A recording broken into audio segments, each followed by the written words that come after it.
It is time for some more three-person best ball strategy. It's 90 degrees outside and I'm wearing a sweater, and we're gonna do some three-man best ball drafts on Underdog. Fun, fast, and there's not a million things you need to remember in order to have a decent chance at coming away with the prize. Unlike the 12-man drafts, which can last an hour or even more sometimes, where you got to think of, right, the pyramid that a lot of these guys on Twitter have been throwing around, the different things you need to remember. There's like a million different things. Three-man best ball is much more simple. You're only drafting like the top 50 players. Every player is excellent. Every player has a real good shot at finishing top 12 at their position. And so what's important is just one or two things. And I've been harping on roster construction.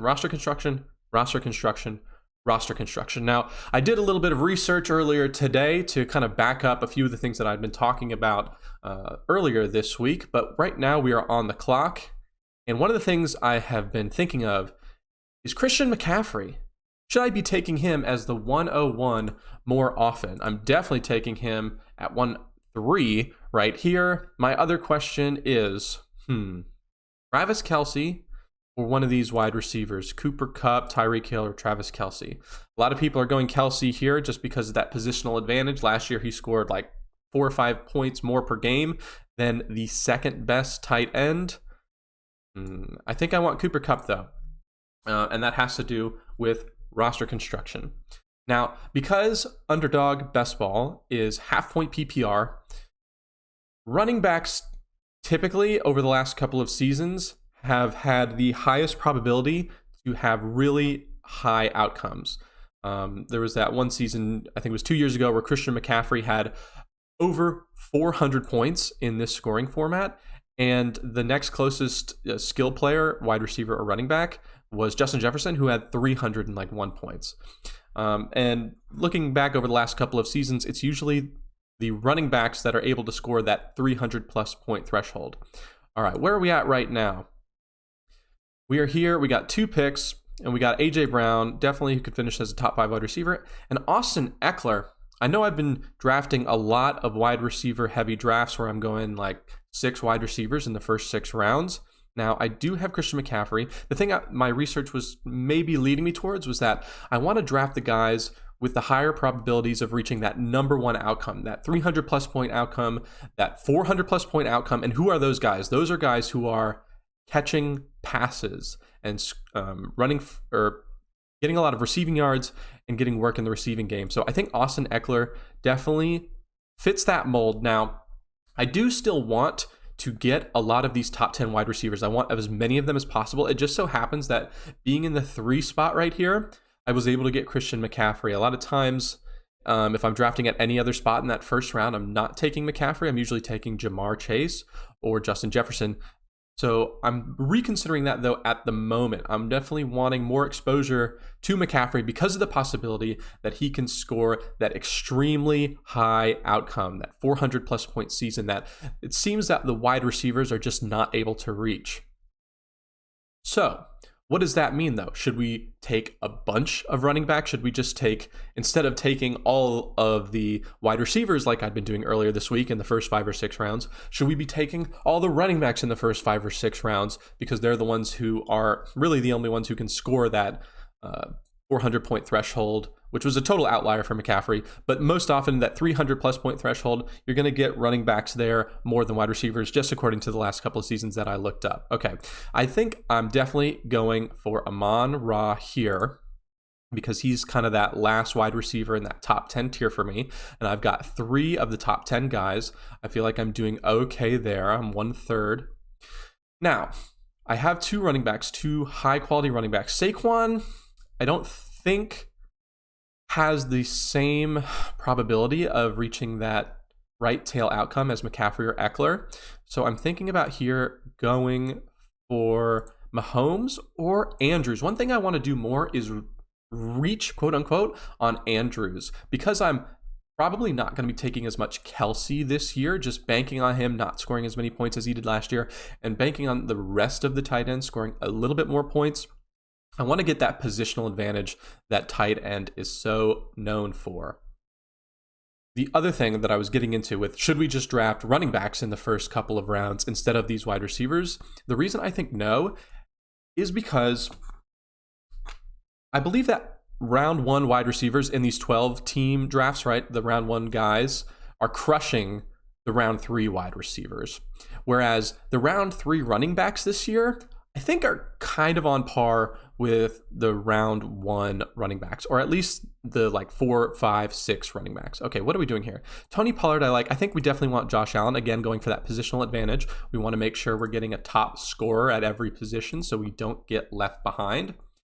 Now, we are a little bit light on wide receivers. So Jalen Waddle is the wide receiver 11. I don't usually take him, but he's kind of fallen down the draft a little bit. People seem to be going running back heavy in this draft. Let's just get another wide receiver because we're going to be coming up on the portion of the draft soon where we get a lot of these running backs that I really like. Let's just take a look at the big board. What's everybody doing? Yeah, well, they went a lot of wide receivers early on in the draft. In the middle of the draft, you got a lot of those running backs, and then the onesie positions, quarterbacks and tight end, with me grabbing Mark Andrews. Everybody seems to be kind of going on the same everybody's got kind of the same strategy here. So it's really going to come down to what's going to happen later on in the back half of the draft. Okay, there should be some running backs that we like here. Yeah. Now, I do like Devontae Smith. I think he's probably significantly better than the next tier that starts with DK Metcalf. So we're going to go 1 and 1. I think we're going to grab Devontae Smith to get ourselves 5 wide receivers, because on average you're going to be starting 1 more wide receiver every week than you are your running backs. We want to make sure we have a nice stable of top tier or second tier wide receivers. And then this is the reason why I'm not going to be drafting a ton of running backs in like the first couple of rounds, is because of these guys right here.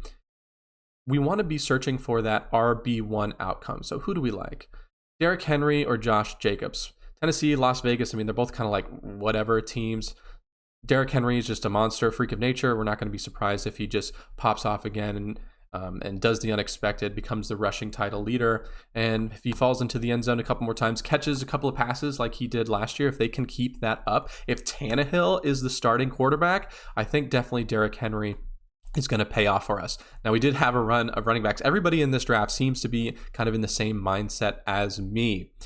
But I do like where we're at so far. We've got positional advantage at tight end. We've got a good, solid grouping of wide receivers here. What are we going to do next? I don't like really most of these wide receivers in this tier, although Amari Cooper is a guy I like.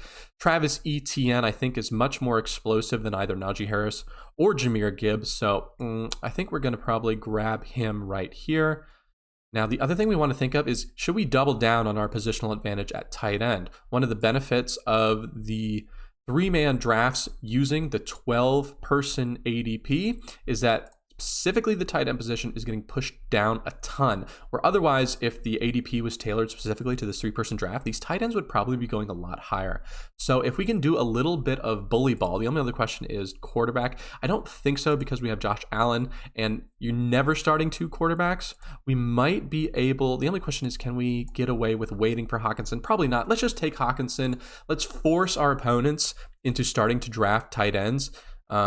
And getting the maybe lesser guys than who we have. We want to establish the advantages wherever we can get them. I'm not really jumping out at any of these skill guys at wide receiver or running back. What's Panda? What's Alex Howard? What are they going to do? Okay, I started the run at tight end. That's exactly what we wanted. And maybe we can get some of these other wide receivers to fall to us. Now, Jahmyr Gibbs, okay, got taken. He's usually a guy that's falling down. I'd be more than happy to take Najee Harris just as a high volume play, betting on the Pittsburgh Steelers offense to be much better than they were last year, hopefully just be in scoring position a lot more. The other thing we can maybe start to think of now, of course, is Justin Fields. He's going to have huge spike weeks if he can repeat what he did last year. These wide receivers here in this range are not going off. So 2 tight ends went. Probably not going to be any more tight ends going, although I do think Pitts is still available. Where is the advantage right here? Where is the advantage? I think probably Justin Fields is the advantage. If he can if he has some of the QB1 weeks like he had last year, we don't need him to just get hopefully if Josh Allen can have our consistent, 22, 24 points per game, that would be awesome. And then Justin Fields comes in with these 50 burgers that he can drop. We're really going to be smashing at quarterback. Running back, see, we don't love Najee Harris, although he is decent in this range. Amari Cooper, this draft seems to be a little... We probably need Amari Cooper. I just like him more than Calvin Ridley, and I want to have more wide receivers than I do running backs. And it looks like the rest of the guys in this draft, they all have about 4 or 5 running backs each. Even if they grab Najee Harris, I'm not going to be too sad about that. I want to think about going 3 tight ends here, going Kyle Pitts and trying to cobble together, even if Kelce has that same season that he had last year where he was outscoring the rest of the field by an insane amount. I think having 3 of the top 5 tight ends might be able to give us Travis Kelce plus even. Is that even possible? I don't think there's anybody after him. I definitely don't want to go 3 tight ends if I'm going to be grabbing Waller, Ingram, or Njoku. So Pitts is the only guy I'd really consider that with. Ooh, and he just got sniped right in front of us. But that's fine. What are we going to do? What are we going to do? Oh, shit. I'm just now realizing that both of our quarterbacks have week 13 buys. So we have 4 more picks. We're going to grab Najee Harris just because he's got a high volume. DeAndre Hopkins is a guy who's shooting up the board. Yesterday, his ADP was 39. Today, it is 38. I think it's just going to keep climbing until he signs somewhere. And unless he signs somewhere like Houston, which will just be total shit for what we're doing, he's probably going to have a lot of value. He's probably going to keep climbing up. And I think we're probably done with wide receiver there. We got 7 good wide receivers. Oh, shit. Our tight ends have the same bye week too, week 13. So do we need to take another quarterback, a third quarterback and a third tight end in our last 2 drafts? Man, this is the one thing where I started the stream by saying there's not a million things you need to think of. There's only a couple of them. And I totally whiffed on one of the biggest things, which is just make sure that in your onesie positions, you're not screwing yourself with the bye week. It's really hard this year because Lamar Jackson and Justin Fields and Josh Allen have the same bye week. Hawkinson and Andrews have the same week too. Fuck. All right, so we're definitely going quarterback as long as they can't have a week 13 bye. Deshaun Watson, that's fine by me. Evan Ingram, is there anything we can stack with? I mean, Kincaid, that's just gross. David Njoku, let's do the Cleveland stack here. Deshaun Watson and David Njoku. So this way, even though I hate having to take 3 quarterbacks and 3 tight ends when we spent so much capital on these guys, I want to have more running backs. There's some guys in here that I like. I just can't give up the points on a week by not drafting these guys. So the fact that we're getting Deshaun Watson and David Njoku is not bad because that's going to raise our weekly ceiling. We know that any week that Deshaun Watson blows up, if he has like 5 touchdowns that he throws in a game, there's a decent chance that David Njoku is going to be able to get in on that. We also have Amari Cooper on our team, so we're kind of consolidating our correlation by betting on Cleveland to be a really high-powered offense, which is I'm more than okay with betting on that. In this, where we're looking for really high-end outcomes for our team, I don't necessarily want to be betting on Justin Fields like passing weapons, Cole Kmet, David Montgomery, or not David Montgomery, he's on the Lions now, Khalil Herbert. Who do they got now? DJ Moore. I don't think that they're going to be a really high-powered offense, but Justin Fields with his rushing ability is going to be extremely beneficial in this league if he can bust up with those huge performances like he did last year.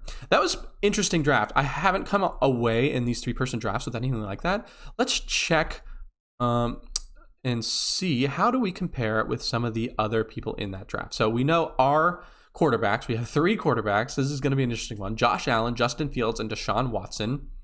Maybe a little bit too much capital spent there, but we know that we've got a high probability of having some really high scoring weeks there. Christian McCaffrey, Austin Eckler, Derrick Henry, Travis Etienne, and Najee Harris. Now that I'm thinking about this, I don't hate the fact that we only have 5 running backs. If we have any injuries, we're probably going to be in a tough spot, especially if it's one of our top 2 guys.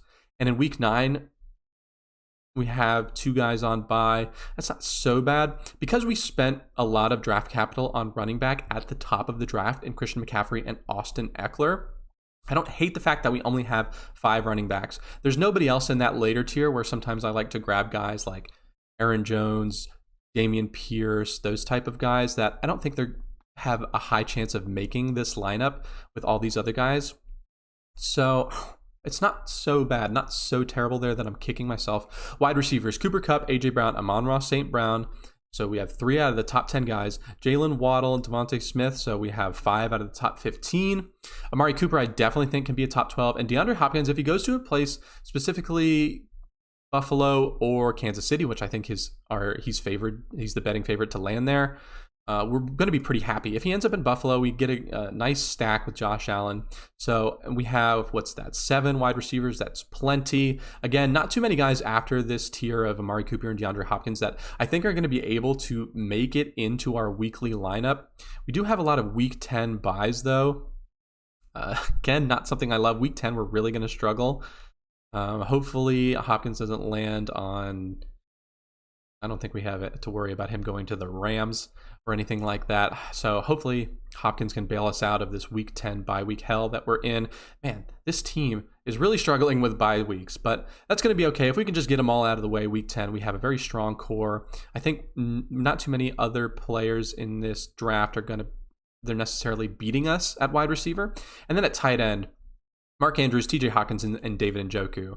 I think even the Kelsey drafter needs to worry about the points that we're going to be scoring. If Andrews can keep up, I think I'm betting the big this year on Andrews keeping up with Kelsey. Excuse me. So there's my team. That's very interesting. But let's compare. All right, Panda. He's got 3 quarterbacks as well. Hurts, Jackson, and Burrow. Okay, I don't necessarily love having 3 quarterbacks there. I think he's wasting a spot. Running backs, Jonathan Taylor, Saquon Barkley, Tony Pollard, Ramondre Stevenson, Kenneth Walker, and Aaron Jones. Yeah, I think I would have rather not drafted Joe Burrow and got another one of these middle round running backs. Let's look at his wide receivers. Ooh, doesn't have very many. Jamar Chase, Tyreek Hill, Stephon Diggs, Devontae Adams, T. Higgins, and Keenan Allen. Okay, I see why he felt the need to draft Joe Burrow, because he's saying, I'm betting big on Jamar Chase, T. Higgins on that Cincinnati offense. If they go big, then Cincinnati's going to go big. In that case, I probably then maybe didn't need to draft Lamar. The only problem is now he only has 6 wide receivers. Now, obviously, he's got 4 awesome wide receivers, 6 great wide receivers. So there's not too much of a problem there. It's just that you have to start 1 more wide receiver each week than you do running back. So I like to come away with more wide receivers than I do running back. And then tight end. So he kind of went for the same plan that we did, drafting a lot of these tier 2/2.5 guys and hoping to make up for the fact that they didn't get the top 2. Kelsey, obviously, in a tier of his own. I think Mark Andrews is kind of in a tier of his own, tier like 1.5. And then Kittle, Goddard, Pitts, Hawkinson, who I drafted, they're kind of in that tier 2. So I think he's okay. I just don't love the 3 quarterback selection. I know I got 3 quarterbacks this week as well, but that's because of the bye. I think I'd still give us the advantage over this team just because of the really strong top 2 running backs that we have and our strong wide receivers as well. We're kind of keeping pace with him, I think, at wide receiver. I think we're beating him out at running back. I think we're even at quarterback. He kind of did the same deal with Hurts and Lamar, trying to pair 2 top guys who can each blow up on a given week. And then tight end, I think we're beating him just because Andrews, I think, is so much better than everybody else that he's got here. So I think we do have an advantage on him, although it's not a bad team. Of course, he can beat us, no problem. All right, another 3 quarterback team with Alex Howard. Patrick Mahomes, Justin Herbert, and Trevor Lawrence. Really don't like this. I don't think there's anything that you could say that would convince me that this was the right move. Patrick Mahomes, you're pretty much expecting to take your quarterback position every single week. Justin Herbert, you might be able to argue, yeah, this year I'm betting on him and the Chargers. Going to score a ton of touchdowns. But that's kind of the same argument you're making with Trevor Lawrence. So it's like, pick one or the other, especially because there's a lot of other needs here. Oh, God, I looked at his tight ends. We'll get to that in a second. Okay, running backs. Bijan, Chubb, Breece Hall, Josh Jacobs, Jahmyr Gibbs. Obviously, those are great guys. Is he keeping up with us? Because we have McCaffrey and who else? The guy on the Chargers, I'm blanking on his name, Austin Eckler. He's probably right there with us at running back because he's got Josh Jacobs and Jahmyr Gibbs, although I'd give us the slight advantage. I would have rather him pick another running back just in case, to try and get through the grind of the season. Probably going to need more than 5 running backs. Justin Jefferson, Garrett Wilson, CeeDee Lamb, Chris Olave, DK Metcalf, Deebo Samuel, Calvin Ridley. Okay, so he's got 4 out of his 7 wide receivers that are like wide receiver 15 or later. Don't love that. And then, you got great value on Travis Kelce at pick 6. Like sometimes he goes 101. So I would expect if you got Kelce at this value to have like a super team that's going to be extremely hard to compete. But his roster construction is just awful. There's no reason. I mean, Travis Kelce, you could argue you don't need to draft any other tight end and just say to hell with week 10. I don't need to score any points for Kelce in order to dominate every single other tight end in this league. I mean, I can get it. You want to draft Darren Waller or Pat Freiermuth. I mean, he's never getting drafted in these 3-person drafts. I guess you're betting big on the Steelers if you think he's going to be a top 6 tight end. That's the only way that you can make this work. Again, same thing with his quarterbacks. It's like the same argument that you could make for Herbert, you can make for Lawrence. The same argument you can make for Waller, you could make for Freiermuth. So just pick one and then grab a couple of other running backs. So obviously, again, everybody here has got great players. It's just that the roster construction is going to give you a little bit of an edge. And I think we have that edge over the rest of our guys. If only we didn't screw ourselves with these damn bye weeks, I think we would be even better. But even as it stands, I think I would peg myself as the favorite in this lobby. But of course I am. And what the hell do I know? Tell me what you all think. Give me a second. I want to pull up, make sure. All right, well, that was a lot of fun. We're going to do one more. Hopefully this fills out quick.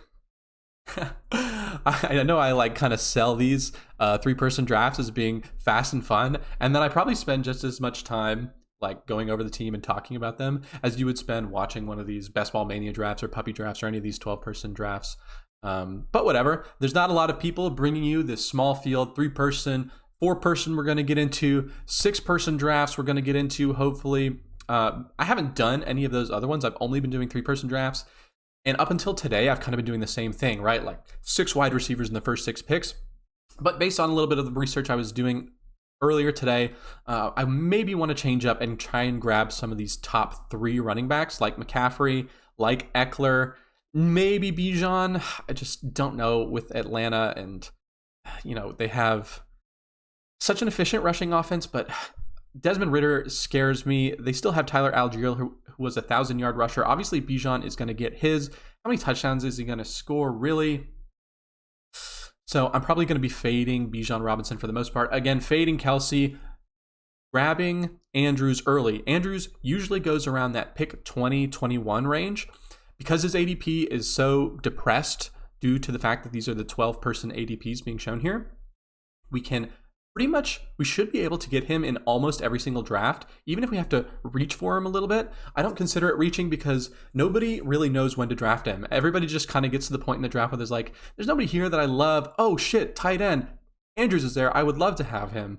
But we want to make sure we're reaching on him. So if we can get him at like pick 17, 18, 19, I've sometimes been trying to like push it. Ooh, if I'm at pick 24, can I wait to see if Andrews falls because people sometimes forget about tight end? I think that's the wrong way to do it. If I'm going to be fading Kelce, I want to be making sure that I'm getting Andrews. All right, we're at the 1 spot. What do we want to do here? One thing, again, that I was considering was taking Christian McCaffrey at the 101, more so than always taking Justin Jefferson, which is what I was doing. Now, the only reason why I maybe won't do that is because if he doesn't, he's always going pretty much at the 3 spot. Christian McCaffrey is almost always going at the 3 spot. Sometimes he goes at the 2 spot. So it just waiting for him to grab him at the drafts where I go at the 3 spot and making sure I get the top wide receiver in Justin Jefferson at the 101. So I'm going to go Jefferson here at 101. And then when it comes back to me at 6, hopefully Austin Eckler is still there. And then we can get also another top wide receiver. Kupp is a guy I'm always hoping to get. AJ Brown, Stephon Diggs. This is kind of how I want my team to look by the end of the third round here. I want to have the number 1 wide receiver in Justin Jefferson. And then again, betting on Austin Ekeler to have that extreme right tail outcome. Running backs, according to the research that I did, seem to be more likely than the wide receivers to score at that 300 plus point range, and also have that path to that 400 plus point range. And specifically, running backs who are going to catch a lot of passes and can score a lot of touchdowns. And I think Austin Ekeler and Christian McCaffrey, specifically, those two guys fit that mold perfectly for these early rounds, and then hammer the rest of the top 10 wide receivers, and then wait till kind of that, pick 27, 28 to draft Josh Jacobs, Tony Pollard, definitely Nick Chubb, guys who you can think are just going to score a lot of touchdowns, and then maybe can get a top 5 finish at running back. All right, so how do it go? Okay, Jefferson, Chase, McCaffrey, Kelsey, Hill. Pretty standard. We're getting exactly what we wanted. We're getting Austin Ekeler as our RB1, and then my guy who I am betting on big this year, Cooper Kupp. Cooper Kupp was basically the Travis Kelce of 2 years ago, where he lapped the entire field and had like the most insane wide receiver season of all time. And then of course last year Justin Jefferson blows up too. So if we can get both of these guys like competing for that number 1 spot at wide receiver, I think this is a really awesome way to go. If we can get 1, 2 at wide receiver and then 1 at running back, we're going to be crushing the rest of the field. All right, Davante Adams, we're getting our top 10 wide receivers. Not interested in Jonathan Taylor, just I'm worried about Indianapolis's offense this year. Only question right now is, should we reach, quote unquote, for Patrick Mahomes? I don't think it's necessary because there's 3 quarterbacks who kind of fit in that top tier. We can definitely push that. We want to go for as many of these top 10 wide receivers as possible, because while they're not as likely as running backs to score that 300 plus range, they can still get there. And even if they don't get to that extreme right tail outcome of 300 plus points, the top wide receivers are probably a better bet than some, wide receiver like 6, 7, 8, 9, 10 are probably a better bet than running back 6, 7, 8, 9, 10 to score in that same 250 to 300 plus point range. Especially compared to the wide receivers that you can get later in the draft to those running backs that are still available later in the draft, like DK Metcalf versus Josh Jacobs. I would much rather have Josh Jacobs there almost every single time. Okay, we're back to us. Jalen Hurts and Patrick Mahomes both went, so I'm definitely thinking about Josh Allen. I don't want to miss out on the positional advantage at quarterback, even though I do like Lamar Jackson and Justin Fields as being those top tier guys. Do we want Jonathan Taylor here? Of course, he had that monster season 2 years ago, ended up getting hurt last year. It's just the only problem they have is with their rookie quarterback. But the other question is, who else are we really taking? Mark Andrews. That's the one, right? I'm reaching on Mark Andrews right here at pick 19. If I don't take him here, he is definitely going to be gone.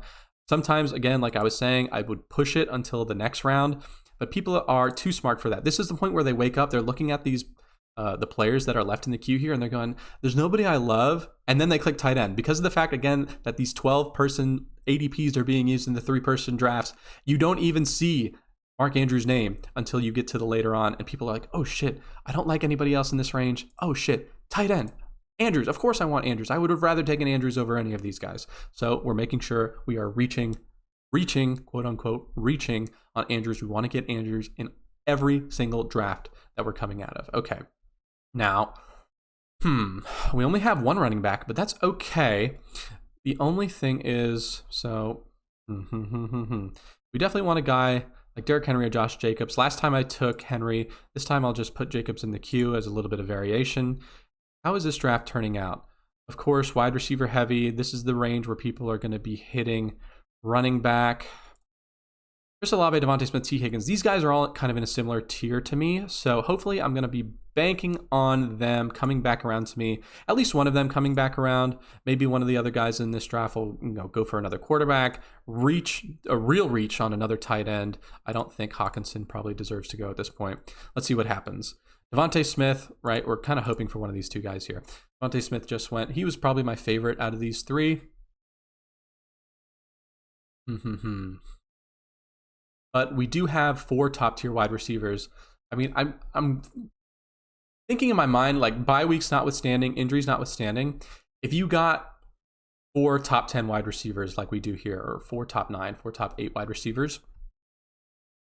what's the minimum amount of wide receivers that you can get away with? I know I've been harping on the fact that you start more wide receivers than any other position that you do. I mean, some weeks, right, you only have to start 2 running backs. Some weeks you might be starting 4 wide receivers. Okay, so we did get one of these wide receivers that we wanted to fall back to us because 2 quarterbacks went off the board. That's the beauty of this three-person drafting, is we're getting another. So what's this guy? In ADP, he's wide receiver 12. I love it. We got 5 wide receiver 1s. And then Ramondre Stevenson is sitting right there. Now, the only other question we have is, do we want Breece Hall? What do the other people in our league have? They only have 3 running backs, so they're probably going to not fall back to us. Week 7, we have another week 7 bye. I just think if we're thinking about best possible outcomes, Breece Hall has a much higher ceiling than Ramondre Stevenson. People are saying Ramondre Stevenson, he's going to be the workhorse, although there is some rumblings that perhaps they're going to be using Ty Montgomery on third downs, Pierre Strong or whoever, Kevin Harris, the other running backs that they have. They have James Robinson as well. Of course, probably some of these guys are going to get cut. And Breece Hall, of course, is coming back off of an ACL, and typically the year after you tear your ACL is not going to be the best. But if we can bank on him, seems to be on track to play week 1. If that's the case, he's going to be screaming up the draft boards. So we're going to be getting good value on him than we might be able to later on in the year. And the back half of the season, if he can start to shake off that injury, is really where we're kind of betting that he can turn up for our team and become a running back 1 to take us to the promised land. All right, now we're at the point in the draft again where we got these running backs and these wide receivers that I don't really love. So I'm looking at tight end. Anytime I don't love what I see on the board, I want to make sure I'm clicking tight end. George Kittle, he's a top tight end. We got another top tight end. I think we want a bully ball tight end, positional advantage tight end, at least 1. If we go for 2, that is interesting. Not something I've done right here, hammer back to back, because I know by grabbing George Kittle, I'm probably going to be starting a run. And since I don't love any of these other guys, let's just do it, because they might feel pigeonholed into really reaching for the last tight ends. I mean, Dallas Goedert, I think, belongs in this tier with the other guys. But Darren Waller and Evan Ingram, these guys are going to have to take them. And we're just going to be crushing them at tight end. And I honestly don't care too much if we miss out on any of these guys. There's running backs that I wouldn't mind at all grabbing later on. I mean, even guys that usually go undrafted in these formats, like Cam Akers, James Conner. There is nobody else in Arizona. Obviously, Arizona is not any good, but he was the only running back, I think, at the end of the year that was getting like a 95+ workload. Obviously, Travis Etienne, Najee Harris, Jahmyr Gibbs, these are guys that we would be more than happy with taking, because we're definitely going to need to load up on some more running backs. We want to make sure we get 1, definitely 1. We're thinking about 2, but because our wide receivers are so strong, we might not have to go with as many. Let's check on our bye weeks again. Okay, we seem to be doing much better this week than or much better in this draft than we were in the last draft. Keeping an eye on what's going on. A couple more of quarterback, 2 more wide receivers. Okay, 3 wide receiver run. Nobody went for the tight end. I guess they figured that Dallas Goedert was not worth it. What about 4 tight end? Should we go for the 4 tight end build and just absolutely crush the rest of the field at tight end? I don't think we have enough picks left. I think we need to take care of just hollowing out. I mean, we're getting good value on Travis Etienne. Obviously, we want him there. Now, the only other question is, Najee Harris, Jahmyr Gibbs. Again, the rest of the room doesn't have a ton of running back, so they're probably going to be hitting running back a lot. So I feel like draining them here at running back is probably the best thing to do. In half-point PPR, who do you prefer? Najee Harris on, and you're hoping at best an average Pittsburgh offense, or Jahmyr Gibbs, the pass-catching running back, maybe low volume, probably not red zone work, but pass-catching. And then DeAndre Hopkins, I mean, it would be great if he signs in Kansas City or Buffalo, obviously, but if he signs in Houston or any of these other places, it's just dead. Let's take Jahmyr Gibbs. Just bank on this rookie. Maybe he can fall in the end zone a bit more than we're expecting. Of course, Najee Harris. Yeah, we're probably going to see some running backs go off the board here. Kenneth Walker, Aaron Jones. All right, we're good at running back, I think. How many picks do we have left? We have 3 picks left. I'm just toying with the idea of not drafting another quarterback and just saying Josh Allen's our guy and eating that week 13 bye. But quarterbacks, they score so many points. If you miss 1 week, we're going to be giving up a lot of points in a format where probably the margin of error is not too much. The difference between the winning score and the second place guy is probably not going to be too many points. I don't have any data on what that is. I'll have to check that out. But giving up a quarterback, having a blank at a quarterback position for even 1 week, could be like 20 points. I definitely have no interest in seeding that. All right, Justin Herbert, I'm more than happy with. He can definitely have some huge weeks. And we're getting our guy DeAndre Hopkins. So even if he signs in some shitty place where, he's getting in a crowded room, we're going to be A-okay, I think. We have a great team here. Josh Allen, Justin Herbert, Austin Eckler, Josh Jacobs, Derrick Henry, Breece Hall, Travis Etienne, Jahmyr Gibbs. We got a couple guys. I think these top 4 guys could theoretically have RB1 ceilings. We saw it, or even if they don't have RB1 ceilings, all we need for them really is to have stretches of the season, hopefully like 3 or 4 or 5 weeks of the year where they're scoring like the RB1. And then if we can cobble together, Frankenstein together RB1 seasons out of a couple of these guys and have Austin Eckler be like the overall RB1, that's what we're hoping for. That's the kind of thing that we're hoping to get. And our last pick here is just kind of like a luxury pick. We don't need tight end. We don't need to worry about quarterback. So whoever's best on the board, obviously we're even 6-6 at running back and wide receiver. Of course, my thing, right? We want to have more wide receivers because we're going to be starting more wide receivers on average. But again, our wide receivers are so good. Can any of these wide receivers even crack our lineup? Who can blow up on a given week? Denver, I don't want to bet on. Keenan Allen, maybe because we have Justin Herbert, so we can get a spike week out of him. Keenan Allen versus Mike Williams. Probably Mike Williams is the one that, if we're going to be banking on those long bomb touchdowns, those 50-50 balls, we should be going for him. But can any of these running backs end up as the running back 1? I don't love it. Joe Mixon, just like if last year we can say it was an anomaly that he kind of sucked. But they have nobody else there. All right, we ended up getting Mike Williams. That's fine by me.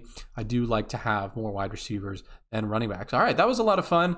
We had a lot of fun things today. I think more so than the last 2 days on the stream, we were able to do something a little bit different. And I think it was because of the little bit of research that I did just led me to the conclusion that I maybe should be thinking more about the top 2 running backs. And by top 2, I mean McCaffrey and Eckler. I should think about drafting them more.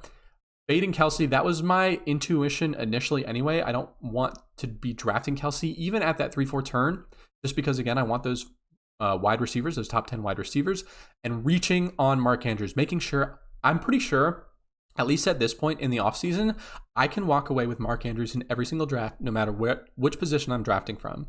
I know probably I need to take him before pick 20 if I want that to happen for sure.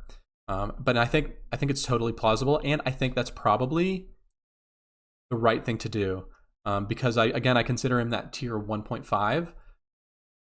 He is probably the only tight end that you can reasonably project as outscoring Travis Kelce this year. Obviously, that's not going to be the favorite to happen, and then by bully ball, I think if you're going to do bully ball, the only place it really works is tight end.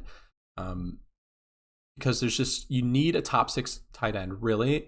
The rest of the tight ends don't matter at all. So if I can get 50% of the top tight ends and maybe the tight end 1, we're going to be crushing the rest of the field.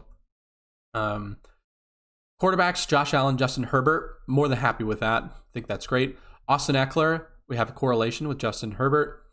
Not something that really matters, of course. You just want the best players for the most part, but we just don't have to bet on like 7 things going right. If we're just saying the Chargers are going to be really good this year, they're going to score a lot of touchdowns. In order for Austin Eckler to reach that huge ceiling, right, 300, 400 plus points, he's going to have to catch a lot of passes and score a lot of touchdowns through the air, and that will bode well with our Justin Herbert stack. So I actually really like that.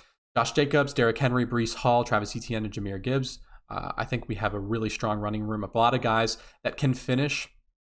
Basically, all we're looking for is guys that can finish as a top 2 running back on any given week, and then guys that can string that together for multiple weeks in a row. It doesn't necessarily have to be in a row. Every week counts for the same in this format. So as long as they can have multiple weeks where they're blowing up. Now, same question here. Do we have multiple guys in our wide receiver room that can blow up? We need at least 3 every week and then probably 4 every week. Justin Jefferson, Cooper Kupp, Devontae Adams, Garrett Wilson. I mean, there's 4 right there that you can say, lock them in. If I didn't have any more wide receivers for the rest of the draft, I'd still feel confident. And then we still got Chris Olave. Now, DeAndre Hopkins and Mike Williams, those are not guys you feel as good about. Chris Olave, I'm saying, great. He's my wide receiver 5, and he could go crazy. I mean, if Derek Carr can sling it to hit Chris Olave like he did in Las Vegas last year with Devontae Adams, and he just soaks up all the targets. If Michael Thomas is dust, that division is so weak, I could maybe see that happening. That would be great for us. DeAndre Hopkins, of course, we talked about. We just want him to sign somewhere really good. Mike Williams, again, correlating with our Los Angeles Chargers stack. Mark Andrews, George Kittle, and Kyle Pitts. We have a super strong team. Let's just see how we compare. I'm going to guess, again, if I were a betting man, and clearly I am, I'm going to say that we're going to be the favorite. Okay. Jim Hook. 3 quarterbacks. Way too much draft capital invested there. Don't need them. All right. Running backs. Bijan Robinson, Jonathan Taylor, Tony Pollard, Najee Harris, Kenneth Walker, Aaron Jones. Okay. He's definitely got, probably these 2 guys between Jonathan Taylor and Bijan Robinson. You're saying these are the 2 guys that I'm betting on to have that running back 1 season, to score that 300+ point threshold. Tony Pollard and Kenneth Walker, I'd say, are the ones you're like, these guys can blow up on any given week. And then Najee Harris and Aaron Jones, they're kind of just like volume plays and hope that their offenses are average and they can score 15 touchdowns. Wide receiver, okay, this is probably where you're hoping he's going to be strongest. Jamar Chase, Tyreek Hill, CeeDee Lamb, and Amon-Ra St. Brown. That probably compares to our own wide receiver room. Then he's got Devontae Smith, Calvin Ridley, and Deebo Samuel. Okay, so I'd say his wide receiver room and ours is pretty much the same. I like us a little bit better at running back. His third quarterback is wasted. Justin Fields maybe is a little bit better than our Justin Herbert just because of his weekly upside.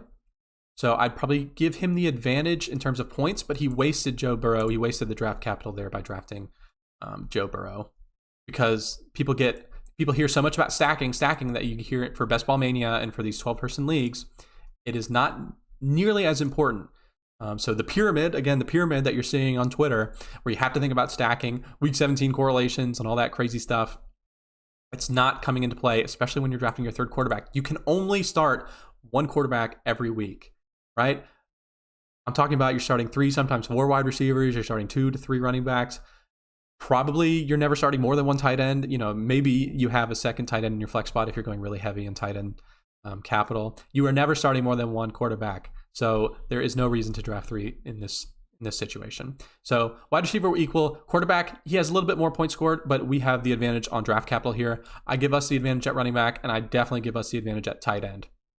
So Jim Hook, I think we got you beat. Now E-Town Ballers, same thing. 3 quarterbacks, no need. What a waste. Only 5 running backs here. Now you do have Christian McCaffrey and Saquon and Nick Chubb, who I like as being able to finish as, like a number 1 guy. If he can score 20 touchdowns and maybe catch a couple more passes, I think that's in the cards for him just because they don't have anybody really behind him.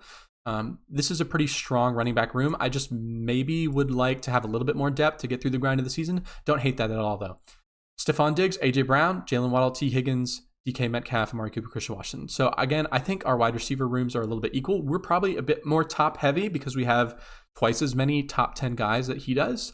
So I think I'm giving us the advantage here. Now, the back half of the draft, the back half of his wide receiver room with Waddle, Higgins, Metcalf, Cooper, and Watson, those guys can obviously blow up on any given week, but you're not expecting them to do it as often. You're not expecting them cumulatively to have scored as many points. And again, the Kelsey drafter taking 3 tight ends, and not even 3. I could get it, right? If you bully ball tight end, you're not bullying anybody by taking Darren Waller and Evan Ingram. I'm laughing at you. I'm laughing at you for taking those guys when you have Travis Kelce. So this is where I think my edge is. Seriously, I'm fading Kelce. People are going crazy over themselves. They're saying, "Wow, I'm getting Kelce at a great value at pick 4."